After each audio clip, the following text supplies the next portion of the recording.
Ready start. यह निराशाजनक है कि सुप्रीम कोर्ट को इस पर चिंता जतानी पड़ी कि गंभीर आरोपों का सामना कर रहे सांसदों और विधायकों के मामलों की जांच में देरी हो रही है।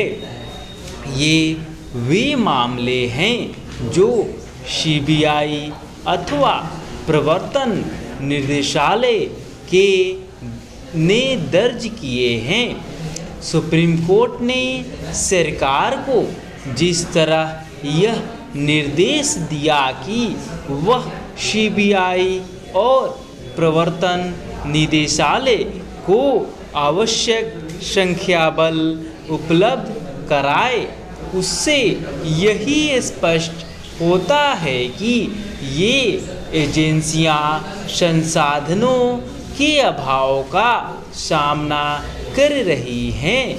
यह स्थिति तत्काल प्रभाव से दूर होनी चाहिए।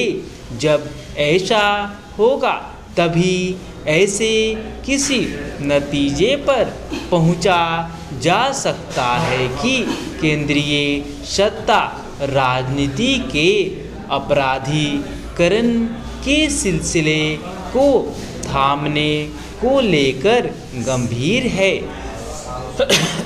यह ठीक है कि वह अपनी इस गंभीरता का प्रदर्शन पहले दिन से कर रही है, लेकिन अभी तक नतीजा ढाक के 3 पात वाला है।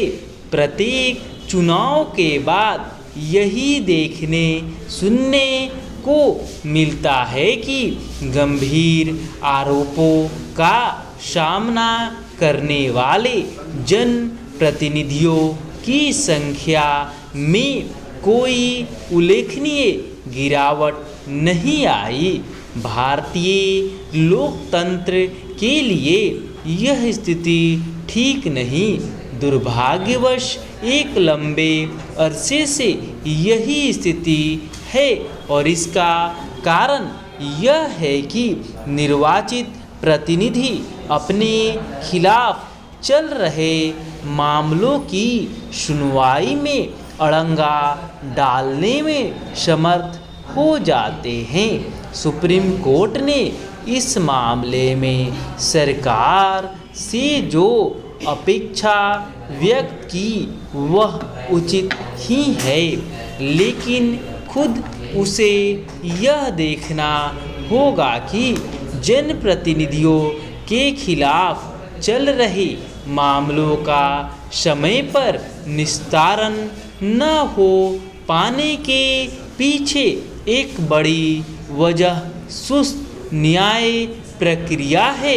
उचित यह होगा कि स्वयं सुप्रीम कोर्ट यह देखे कि अदालतें समय रहते मामलों का निस्तारण करने में कैसे समर्थ रहे। यह ठीक नहीं कि जिन मामलों का निस्तारण कहीं अधिक तेजी से होना चाहिए उनमें भी देरी होती दिखती है। इससे उन तत्वों को बल ही मिलता है जो गंभीर आरोपों का सामना करने के बावजूद राजनीति में सक्रिय होना चाहते हैं। इससे केवल भारतीय लोकतंत्र ही कलंकित नहीं होता बल्कि शासन प्रशासन पर भी बुरा असर पड़ता है।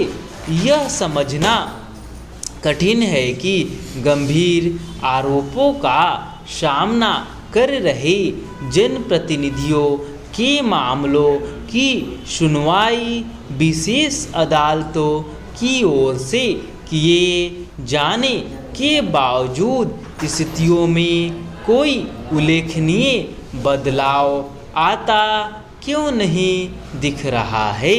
इससे इनकार नहीं कि नेताओं के खिलाफ राजनीतिक दुर्भावनावश अथवा बदले की कार्रवाई के तहत भी मामले दर्ज होते हैं, लेकिन सभी मामले ऐसे नहीं होते। यह अच्छा हुआ कि सुप्रीम कोर्ट ने यह कहा कि दुर्भावनावश दर्ज कराए जाने वाले मामलों की वापसी में कोई हर्ज नहीं है और यह काम उच्च न्यायालयों की सहमति से किया जाना चाहिए, लेकिन यह प्रक्रिया भी गति पकड़नी चाहिए। स्टॉप।